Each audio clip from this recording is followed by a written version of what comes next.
Pengertian strategi pembelajaran berorientasi pada peserta didik.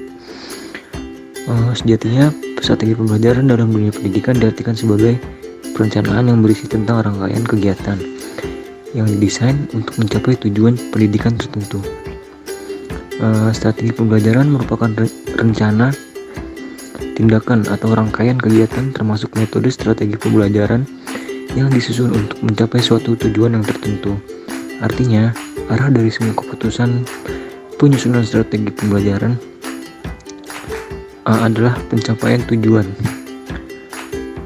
Kemudian, strategi pembelajaran yang berorientasi pada aktivitas siswa berarti suatu perencanaan yang berisi tentang rangkaian kegiatan yang didesain untuk mencapai tujuan pendidikan tertentu dengan menggunakan pendekatan pada kegiatan atau aktivitas siswa.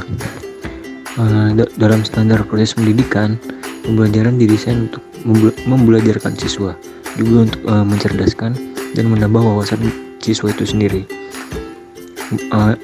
Kemudian, sistem pembelajaran menempatkan siswa sebagai subjek belajar. Dengan kata lain, pembelajaran ditekankan atau berorientasi pada aktivitas siswa. Kemudian, asumsi perlunya pembelajaran berorientasi pada aktivitas siswa terdapat 4 komponen. Yang pertama itu ada asumsi filosofis tentang pendidikan. Yang kedua ada asumsi tentang siswa sebagai subjek pendidikan. Yang ketiga, asumsi tentang guru, bahwa guru bertanggung jawab atas tercapainya hasil belajar peserta didik dan memiliki kemampuan profesional dalam mengajar. Kemudian yang keempat, asumsi yang berkaitan dengan proses pengajaran. Pembahasan selanjutnya yaitu tentang kelebihan dan kekurangan dari strategi pembelajaran yang berorientasi kepada peserta didik. Strategi pembelajaran sebagai suatu metode untuk mencapai tujuan pembelajaran dalam penggunaannya tidak selalu cocok dengan tujuan pembelajaran yang ingin dicapai. Oleh karenanya, strategi tersebut memiliki kelebihan dan kekurangan. Berikut adalah kelebihan dari penggunaan strategi pembelajaran yang berorientasi kepada peserta didik. Yang pertama, kegiatan pembelajaran lebih bermakna dan efisien. Hal tersebut dikarenakan peserta didik ikut berpartisipasi dalam kegiatan, yaitu kegiatan pembelajaran maupun kegiatan perumusan tujuan pembelajaran dan pengambilan kesimpulan. Yang kedua, dalam strategi pembelajaran yang berorientasi pada aktivitas peserta didik, pendidik dalam hal ini guru maupun peserta didik sama-sama berperan sebagai subjek belajar, yang membedakan hanyalah tugasnya masing-masing. Yang ketiga, dalam strategi pembelajaran lebih menekankan kepada aktivitas peserta didik secara optimal, yaitu bahwa ada keseimbangan antara aktivitas fisik, mental, emosional, juga aktivitas intelektual, dengan tujuan untuk memperoleh hasil belajar berupa perpaduan antara aspek kognitif, afektif, dan psikomotor secara seimbang. Yang keempat, peserta didik berperan sebagai subjek pendidikan, bukan sebagai objek pendidikan yang harus dijejali dengan berbagai informasi, melainkan peserta didik dituntut untuk dapat mengolah informasi yang didapatkannya dan mengaplikasikannya atau menghubungkannya dengan kehidupan, sehingga melalui strategi pembelajaran ini dapat menjadikan peserta didik sebagai subjek yang memiliki potensi untuk dapat dikembangkan. Dan yang terakhir yaitu dalam strategi pembelajaran yang berorientasi pada peserta didik, pendidik tidak hanya berperan sebagai satu-satunya sumber belajar yang bertugas menuangkan materi pembelajaran kepada peserta didik. Akan tetapi, pendidik juga berperan sebagai fasilitator dalam memanfaatkan sumber belajar. Pembahasan selanjutnya yaitu tentang kekurangan dari kegiatan pembelajaran yang berorientasi kepada peserta didik. Kekurangan pertama yaitu kegiatan pembelajaran hanya menekankan pada proses, bukan kepada hasil, sehingga memerlukan waktu yang panjang. Kekurangan kedua, keberhasilan strategi pembelajaran yang berorientasi kepada peserta didik sangat tergantung kepada apa yang dimiliki oleh pendidik, seperti kemampuan pendidik, sikap profesional pendidik, latar belakang pendidikan, dan pengalaman mengajar pendidik. Karena hal-hal tersebut yang sangat menentukan bagaimana pendidik bisa menjalankan perannya sebagai penunjuk dan fasilitator, sehingga pendidik dapat memfasilitasi peserta didiknya untuk belajar. Tanpa hal-hal tersebut, dipastikan proses kegiatan pembelajaran tidak akan berhasil dengan baik. Kekurangan yang ketiga, dalam kegiatan pembelajaran, aktif dan tidak aktifnya siswa hanya diketahui oleh siswanya secara pasti, karena keaktifan siswa ada yang dapat diamati secara langsung, namun ada hal yang tidak dapat diamati, seperti kegiatan mendengar dan kegiatan menyimak. Materi selanjutnya ialah dasar pertimbangan pemilihan strategi. Beberapa prinsip yang mesti dilakukan oleh pengajar dalam memilih strategi pembelajaran secara tepat dan akurat mesti berdasarkan pada penetapan beberapa hal. Di antaranya, yang pertama, tujuan pembelajaran. Penetapan tujuan pembelajaran merupakan syarat mutlak bagi guru dalam memilih metode yang akan digunakan di dalam menyajikan materi pengajaran. Tujuan pembelajaran merupakan sasaran yang hendak dicapai pada akhir pengajaran, serta kemampuan yang harus dimiliki oleh para siswa. Sasaran tersebut dapat terwujud dengan menggunakan metode-metode pembelajaran dalam proses pembelajaran di kelas. Tujuan pembelajaran adalah kemampuan atau keterampilan yang diharapkan dimiliki oleh para siswa setelah mereka melakukan proses pembelajaran tertentu. Tujuan pembelajaran dapat menentukan suatu strategi yang harus digunakan oleh guru. Misalnya, seorang guru olahraga. Tujuan pembelajarannya agar siswa dapat mendemonstrasikan bagaimana cara menendang bola dengan baik dan benar. Dalam hal ini, metode yang dapat membantu para siswa mencapai tujuan ialah metode ceramah dan demonstrasi. Metode ceramah digunakan guru saat memberikan instruksi, petunjuk, aba-aba, dan memberitahu apa saja yang harus dilaksanakan di lapangan. Kemudian dilanjutkan oleh metode demonstrasi. Nantinya guru akan mendemonstrasikan bagaimana cara menendang bola yang baik dan benar. Kemudian demonstrasi tersebut akan ditirukan oleh para siswa. Dalam silabus dirumuskan indikator hasil belajar atau hasil yang diperoleh setelah mereka mengikuti proses pembelajaran. Terdapat 4 komponen pokok dalam merumuskan indikator hasil belajar. Di antaranya yaitu menentukan subjek belajar, kemampuan atau kompetensi, keadaan dan situasi, serta standar kualitas dan kuantitas hasil belajar. Berdasarkan indikator dalam penentuan tujuan pembelajaran, maka dapat dirumuskan tujuan pembelajaran mengandung unsur audiens yaitu peserta didik, behavior yaitu perilaku yang harus dimiliki, condition yaitu kondisi dan situasi, dan degree yaitu kualitas dan kuantitas hasil belajar. Selanjutnya, setelah tujuan pembelajaran, ada aktivitas dan pengetahuan awal siswa. Belajar merupakan berbuat, memperoleh pengalaman tertentu sesuai dengan tujuan yang diharapkan. Karena itu, strategi pembelajaran harus dapat mendorong aktivitas siswa, bukan hanya aktivitas fisik, tetapi juga aktivitas yang bersifat psikis dan aktivitas mental. Pada awal, sebelum guru masuk ke kelas memberikan materi pengajaran kepada para siswa, guru harus mengetahui pengetahuan awal siswa. Hal ini dilakukan agar kelak guru tidak kecewa dengan hasil yang dicapai oleh siswa. Untuk mengetahui pengetahuan awal siswa, guru dapat mengikuti pretest tertulis atau tanya jawab di kelas. Dengan mengetahui pengetahuan awal siswa, guru dapat menyusun strategi apa yang akan dan juga metode apa yang akan digunakan dalam pembelajaran untuk para siswa-siswa. Kemudian yang ketiga ada integritas bidang studi atau pokok bahasan. Mengajar merupakan usaha mengembangkan seluruh pribadi siswa. Mengajar bukan hanya mengembangkan kemampuan kognitif, tetapi juga meliputi perkembangan aspek afektif dan aspek psikomotorik. Karena itu, strategi pembelajaran harus dapat mengembangkan seluruh aspek kepribadian secara terintegritas. Pada sekolah lanjutan tingkat pertama dan menengah, program studi diatur dalam 3 kelompok. Yang pertama ada kelompok program pendidikan umum, kedua program pendidikan akademik, dan ketiga program pendidikan agama. Untuk ranah psikomotorik lebih dominan dalam pokok yang berkaitan dengan ranah kognitif, yang nantinya siswa berkesempatan untuk mendemonstrasikan materi secara bergiliran di dalam kelas atau di lapangan. Dalam pengelolaan pembelajaran terdapat beberapa prinsip yang harus dilakukan. Di antaranya ada 5 prinsip. Yang pertama, interaktif. Proses belajar merupakan proses interaktif antara guru dan juga siswa dengan lingkungannya. Kedua, inspiratif. Proses pembelajaran merupakan proses yang inspiratif yang memungkinkan siswa untuk mencoba dan melakukan sesuatu. Yang ketiga, menyenangkan. Proses pembelajaran merupakan proses yang menyenangkan.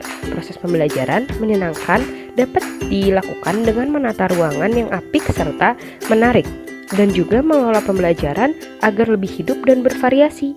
Yang keempat, ada menantang. Proses pembelajaran merupakan proses yang menantang siswa untuk mengembangkan kemampuan berpikir, yaitu dengan merangsang kerja otak secara maksimal. Kemudian yang kelima, ada motivasi. Motivasi merupakan aspek yang sangat penting untuk pembelajaran siswa. Motivasi dapat diartikan sebagai dorongan yang memungkinkan siswa untuk bertindak dan melakukan sesuatu. Kemudian yang keempat, ada alokasi sarana penunjang. Waktu yang tersedia dalam pemberian materi pelajaran yaitu selama biasanya 45 menit untuk 1 jam pelajaran. Maka metode yang digunakan harus sesuai dengan waktu yang tersedia. Metode ini bisa diterapkan melalui beberapa media secara berulang seperti chart, video pembelajaran, film, dan sebagainya. Kemudian yang kelima, ada jumlah siswa. Idealnya metode yang kita terapkan di dalam kelas perlu mempertimbangkan jumlah siswa yang hadir, rasio guru dan siswa agar proses belajar menjadi lebih efektif. Ukuran kelas menentukan keberhasilan, terutama pengelolaan kelas dan penyampaian materi. Kemudian yang terakhir, ada pengalaman dan kewibawaan pengajar. Guru yang baik adalah guru yang berpengalaman. Peribahasa mengatakan pengalaman adalah guru terbaik. Hal ini dilakui di lembaga pendidikan. Kriteria guru berpengalaman yaitu lebih kurang mengajar selama 10 tahun. Maka sekarang bagi calon kepala sekolah boleh mengajukan permohonan menjadi kepala sekolah bila telah mengajar minimal 5 tahun. Dengan demikian, guru harus memahami seluk-beluk persekolahan. Strata pendidikan bukan menjadi jaminan utama dalam keberhasilan belajar, akan tetapi pengalaman yang menentukan. Sekian materi yang saya sampaikan, kurang lebihnya mohon maaf. Terima kasih. Baik, materi selanjutnya ialah langkah pelaksanaan strategi pembelajaran. Strategi pembelajaran ini memiliki 4 langkah atau metode. Yang pertama ialah langkah menggunakan metode ceramah. Kedua, langkah menggunakan metode demonstrasi. Ketiga, langkah menggunakan metode diskusi. Dan keempat, langkah menggunakan metode simulasi. Yang pertama ialah langkah menggunakan metode ceramah. Pertama, tahap persiapan. Pada tahap ini, merumuskan tujuan yang ingin dicapai itu sangat penting untuk pembelajaran di kelas nantinya. Yang kedua, menentukan pokok-pokok materi yang akan diceramahkan. Yang ketiga, mempersiapkan alat bantu. Pastinya di dalam kelas kita harus menggunakan media pembelajaran agar siswa mengerti apa yang kita ajarkan dan dapat mengimplementasikan kepada dirinya. Yang kedua adalah tahap pelaksanaan. Pertama adalah langkah pembukaan. Langkah pembukaan dalam metode ceramah merupakan langkah yang menentukan keberhasilan pelaksanaan ceramah saat ditentukan oleh langkah ini. Yang kedua adalah langkah penyajian. Tahap penyajian adalah tahap penyampaian materi pembelajaran dengan cara bertutur. Agar ceramah berkualitas sebagai metode pembelajaran, maka guru harus menjaga perhatian siswa agar tetap terarah pada materi pembelajaran yang sedang disampaikan. Nah, guru pun harus memiliki kontrol terhadap siswa. Walaupun kita sebagai pengajar nanti di kelas, kita harus mengendalikan peserta didik dalam kelas tersebut. Lalu yang ketiga adalah langkah mengakhiri atau menutup ceramah. Ceramah harus ditutup dengan ringkasan pokok-pokok materi atau bisa dibilang ringkasan agar peserta didik dapat memahami apa yang telah diajarkan oleh kita sebagai guru.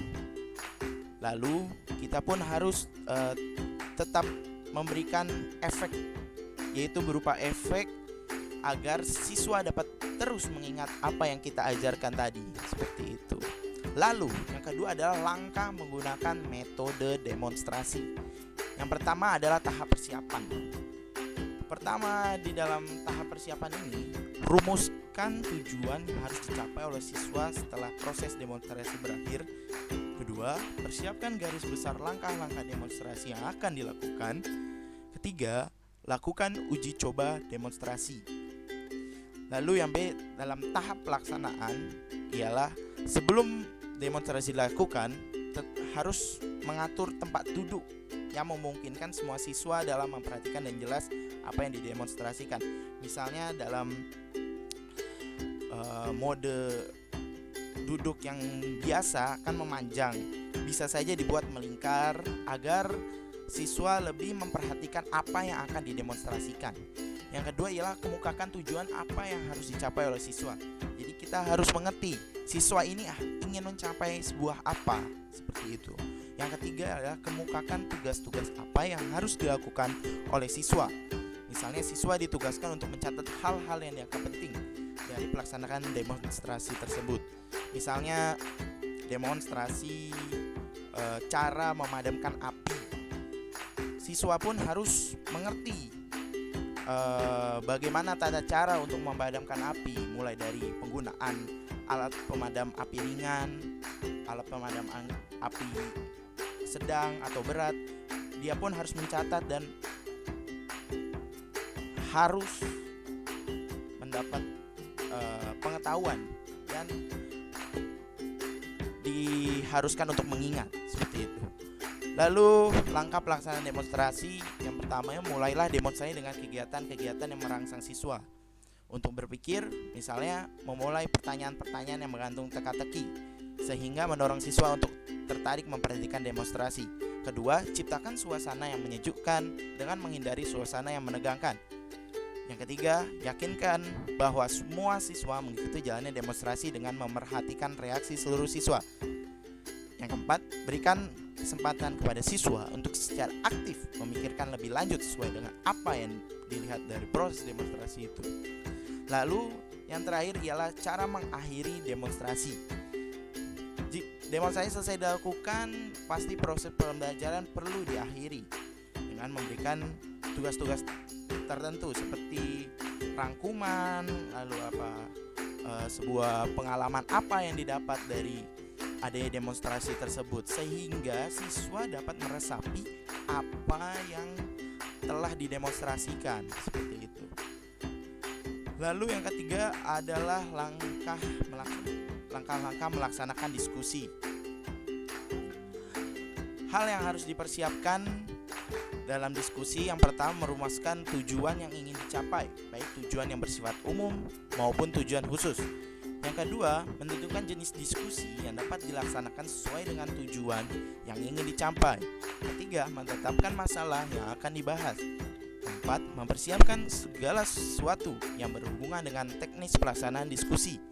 Misalnya ruang kelas ataupun media pembelajaran seperti infokus, laptop, untuk mendukung siswa untuk mengerti sebuah materi. Lalu bagaimana pelaksanaan diskusi? Yang pertama, memeriksa segala persiapan. Pastikan sudah siap untuk melakukan diskusi sebagai pendidik nantinya. Yang kedua, memberikan pengarahan sebelum dilaksanakannya diskusi. Misalnya jika ingin bertanya harus mengacungkan tangan atau harus menulis, seperti itu. Lalu yang ketiga, melaksanakan diskusi sesuai dengan aturan. Aturannya pasti istilahnya itu kalau di perkuliahan istilahnya ada kontrak dulu sebelum mulai diskusi, seperti itu. Yang keempat, memberikan kesempatan yang sama kepada setiap peserta diskusi untuk mengeluarkan gagasan dan ide-idenya. Yang kelima, mengendalikan pembicaraan kepada pokok persoalan yang sedang dibahas. Hal ini sangat penting sebab tanpa pengendalian biasanya arah pembahasan menjadi melebar dan tidak fokus. Lalu yang terakhir, cara menutup diskusi. Diskusi pun harus memiliki sebuah penutup. Siswa pun harus, yang pertama mungkin bisa membuat pokok-pokok pembahasan seperti kesimpulan dan hasil diskusi. Lalu yang kedua, bisa mereview sebelum diskusi ditutup mungkin ada perwakilan dari peserta didik untuk mereview apa yang telah didapat, untuk menjelaskan lagi apa yang telah didapat dari diskusi ini. Lalu yang terakhir adalah langkah metode simulasi. Simulasi yang pertama harus menetapkan topik atau masalah serta tujuan yang hendak dicapai oleh simulasi. Yang kedua, guru memberikan gambaran masalah dalam situasi yang akan disimulasikan. Yang ketiga, guru menetapkan pemain yang akan terlibat dalam simulasi. Peranan dimainkan oleh pemeran setelah waktu yang disediakan. Yang keempat, guru memberikan kesempatan kepada siswa untuk bertanya khusus pada siswa yang terlibat dalam pemeranan simulasi. Nah, pada simulasi ini lebih ke misalnya pelajaran pendidikan ilmu pengetahuan sosial dalam materi misalnya sejarah kerajaan Singosari. Nah, mungkin simulasi ini lebih ke misalnya murid suruh menjadi raja atau Sri Kandi pada saat kerajaan Singosari masih ada. Nah, pada saat itu pun mereka pun harus bisa menunjukkan tujuan mereka. Jadi mereka tuh harus mengilhami semua murid yang lain. Ya, menurut saya ini pun cukup berat. Tapi agar lebih interaktif dan lebih senang siswa, hiburan seperti ini atau simulasi seperti ini perlu dilakukan dalam kelas. Lalu yang kedua, pelaksanaan simulasi. Simulasi mulai dimainkan oleh kelompok pemeran. Seperti yang saya bilang tadi, misalnya ada pemeran dari siswa, misalnya Raja Ken Arok atau jadi Sri Kandi Ken Arok, bisa seperti itu. Lalu yang kedua, para siswa lainnya mengikuti dengan penuh perhatian. Pastinya kalau namanya simulasi, pasti siswa sendiri atau peserta didik pasti akan lebih senang karena dilakukan oleh temannya sendiri. Jadi di dalam itu simulasi pun terdapat konsep lucu menurut mereka dan mendapatkan pendidikan atau mendapatkan materi dari sebuah simulasi tersebut. Yang ketiga, guru hendaknya memberikan bantuan. Pasti dong, siswa yang memainkan simulasi ini pun pasti memiliki kekurangan. Akhirnya kita sebagai pendidik harus tetap membimbing mereka. Lalu yang terakhir, simulasi hendaknya dihentikan pada saat puncak. Istilahnya udah mencapai klimaks, udah selesai. Habis itu mulai diskusi atau munculkan pertanyaan-pertanyaan agar siswa yang tidak mengikuti simulasi agar bisa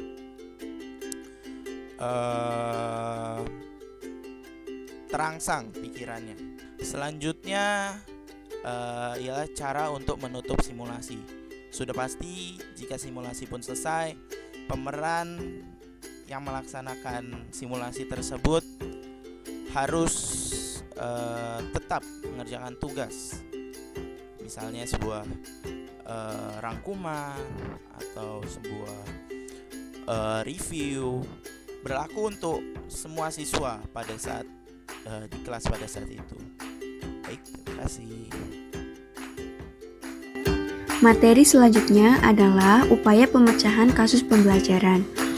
Upaya pemecahan kasus pembelajaran dalam strategi pembelajaran yang berorientasi pada peserta didik dapat pula disebut sebagai kegiatan yang dapat diterapkan dalam kegiatan pembelajaran atau aplikasi strategi pembelajaran yang berorientasi pada aktivitas siswa dalam kegiatan pembelajaran. Kegiatan yang pertama adalah mendengarkan dan diskusi. Diskusi berarti kegiatan pemecahan masalah dengan bertukar pikiran melalui pendapat-pendapat dari setiap anggota kelompok. Dalam kegiatan diskusi sangat ditentukan oleh keterampilan mendengarkan. Contoh yang saya ambil misalnya dalam pembelajaran pelajari ilmu pengetahuan sosial. Nah, setelah dalam pertemuan sebelumnya yang mana telah disepakati oleh siswa sekelas yang sudah dibagi menjadi beberapa kelompok dan selanjutnya melakukan presentasi dan dilanjutkan diskusi secara kelompok. Nah, tiap kelompok mendapat materi masing-masing untuk dipresentasikan. Seumpama kelompok 1 mendapatkan materi tentang masuknya Islam di Indonesia. Nah, setelah kelompok 1 melakukan presentasi, menjelaskan materi tentang bagaimana masuknya Islam di Indonesia, lalu kelompok lainnya mendengarkan serta memperhatikan materi yang dijelaskan. Kemudian melakukan sesi tanya jawab. Nah, pada sesi tanya jawab inilah terjadi diskusi dan saling bertukar pikiran melalui pendapat-pendapat setiap anggota kelompok antara kelompok satu dengan lainnya. Sebagai contoh, ada pertanyaan dari anggota kelompok 3 yang menanyakan, mengapa agama Islam mudah diterima oleh masyarakat Indonesia dan sekarang menjadi negara dengan mayoritas beragama Islam, padahal agama yang lain lebih dulu masuk ke Indonesia seperti Hindu, Buddha, Kristen, dan lainnya. Nah, kemudian dari kelompok 1 memberikan pendapatnya tentang hal tersebut, dan selanjutnya moderator tiap kelompok mewakilkan satu anggotanya untuk berpendapat. Nah, dari kegiatan sesi tanya jawab tersebut, pasti ada kelompok yang setuju dengan pendapat kelompok 1, ada juga kelompok yang tidak setuju dengan pendapat kelompok 1. Nah, misal kelompok 4 menyetujui pendapat dari kelompok 1, dan kelompok 5 kurang setuju dengan kelompok 1, sehingga kelompok 5 menyanggah jawaban atau pendapat dari kelompok 1. Nah, sehingga demikian upaya pemecahan masalah dalam strategi pembelajaran yang berorientasi pada peserta didik dengan metode mendengarkan dan diskusi dapat berjalan. Selanjutnya, kegiatan yang kedua adalah pembelajaran dengan metode think, pair, and share atau saling memberi dan menerima pemikiran-pemikiran melalui saran dan pendapat. Dalam pembelajaran ini, siswa dan guru saling memberi dan menerima pemikiran-pemikiran melalui saran dan pendapat. Nah, dalam pembelajaran ini juga menggunakan metode diskusi. Contoh yang saya ambil adalah misal dalam pelajaran ilmu pengetahuan sosial. Nah, setelah guru menjelaskan tentang materi proklamasi kemerdekaan Indonesia, guru memberikan pertanyaan kepada siswa. Apa yang melatar belakangi peristiwa Rengas Dengklok? Nah, kemudian para siswa memberikan pendapat-pendapatnya. Dari pendapat-pendapat siswa tersebut, guru menerima dan menghargai pendapat dari para siswa. Lalu kemudian guru menjelaskan tentang pertanyaan tersebut. Sehingga demikianlah pembelajaran dengan metode think, pair, and share atau saling memberi dan menerima pemikiran-pemikiran melalui saran dan pendapat dalam strategi pembelajaran yang berorientasi pada peserta didik ini dapat berjalan. Dan kegiatan yang terakhir adalah pembelajaran berdasarkan masalah. Nah, dalam kegiatan pembelajaran ini, guru dan siswa memiliki peran yang sama, hanya tugasnya saja yang berbeda. Guru dan siswa bersama-sama menentukan tujuan pembelajaran sampai dengan merumuskan kesimpulan. Contohnya dalam pelajaran ekonomi. Pada awal pembelajaran, guru memberikan sebuah masalah kepada siswa, yaitu tentang materi kelangkaan. Kemudian, guru memberikan pertanyaan. Indonesia adalah negara yang subur dan kaya akan sumber daya alam. Akan tetapi, mengapa masih sering terjadi berbagai kelangkaan? Nah, setelah siswa yang dibimbing, guru melakukan diskusi tentang pertanyaan tersebut dan para siswa mengemukakan pendapatnya. Setelah itu, guru memberikan kesimpulan dari diskusi tersebut. Sehingga demikianlah pembelajaran berdasarkan masalah dalam strategi pembelajaran yang berorientasi pada peserta didik ini dapat berjalan. Sekian presentasi dari kelompok kami, kurang lebihnya mohon maaf. Wassalamualaikum warahmatullahi wabarakatuh.